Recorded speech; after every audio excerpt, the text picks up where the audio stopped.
आरक्षण एक राजनीतिक मसला है। पीछे के समय में क्या हुआ, ये तो कुछ न कुछ कमियां रही होगी कि हम हमारा समाज की ओर से ढंग से प्रेजेंट नहीं कर पाए। जहां तक मैं समझता हूं, आरक्षण एक राजनीतिक प्रभाव का विषय है।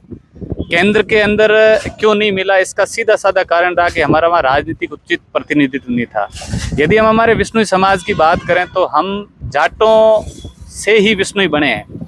जो जाट भगवान जाम्बू जी के संपर्क में आ गए वो विष्णु बन गए। तो जो आयोग ने रिपोर्ट दी कि विष्णु है वो जाति नहीं है, संप्रदाय है, मिस्टेक वहीं से हो गई। अब वापस सारा समाज इकट्ठा हुआ है, तो ये एक अच्छी बात है। आरक्षण नहीं मिलने से हमारी कई प्रतिभाएं केंद्र के अंदर जो नौकरियों में वंचित रही हैं, तो अभी आरक्षण एक हमारे लिए बेहद संजीदा मुद्दा है और इसके लेकर हम सब लोग इकट्ठे हुए हैं।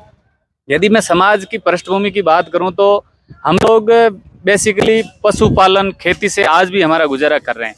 हालांकि अभी कुछ लोग पढ़ लिख कर कुछ बिजनेस में गए हैं, लेकिन आज भी 90% हमारी जो विष्णु कास्ट की आबादी है वो खेतियर है बिल्कुल।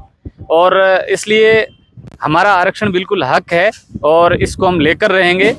हालांकि राज्य सरकार ने हमें शायद 1990 के अंदर आरक्षण दे दिया था।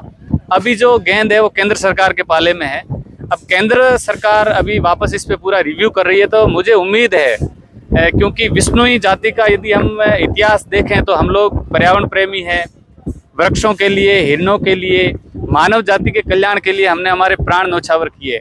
और ये बात हमारे माननीय प्रधानमंत्री नरेंद्र मोदी जी को अच्छी तरह पता है और उन्होंने अपने कई भाषणों में इसका जिक्र भी किया है। तो हमें ये पूरा यकीन है कि माननीय मोदी जी और उनके जो सांसद है इस मामले को बड़े संगीनता से लेंगे, क्योंकि हम लोग राजस्थान ही नहीं, मध्य प्रदेश हो गया, यूपी हो गया, एमपी हो गया, पंजाब हो गया, हरियाणा हो गया, इसमें हम बहुत राजनीतिक रूप से प्रभाव रखते हैं और हर स्टेट के अंदर हमारा राजनीतिक दोनों पार्टियों से प्रतिनिधित्व है। तो निश्चित तौर से हमें आरक्षण मिलना चाहिए। अभी तक हमारी जो समाज के जो अग्रणी लोग हैं वो इसकी बना के कर रहे हैं और जरूरत पड़ी तो हम एक बड़ा संघर्ष भी खड़ा करेंगे और हक हमारा लेकर रहेंगे। अब किस तरह से सब एकता जता रहे हैं, लोग एकजुट हो रहे हैं? आज भी आपने एक सम्मेलन रखा है, विष्णु समाज के लोग भी एकत्रित हुए हैं, किस तरह से अगुवाई कर रहे हैं? अभी ब्लॉक स्तर पे सारी कार्यकारिणी बन रही है और ये बात हम दिल्ली तक पहुंचाएंगे। हमारे जो कागजात है वो सबमिट करेंगे। फिलहाल तो ये रणनीति है। उसके बाद हम लोग जैसा कि कमेटी ने तय किया है, सारे लोग दिल्ली अपना पक्ष रखेंगे संख्या बल के आधार पे। और उसको यदि सरकार सीरियस नहीं लेती है तो हम बिल्कुल इसके लिए धरना प्रदर्शन और संघर्ष करेंगे।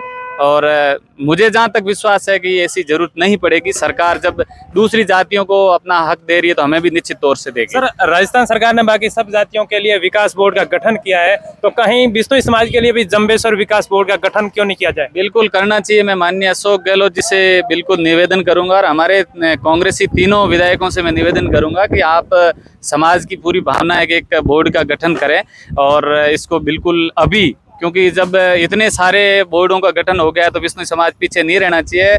और राजस्थान में तो विष्णु समाज पूरा कांग्रेसी रहा है, तो बिल्कुल हमारा हक है, बिल्कुल होना चाहिए।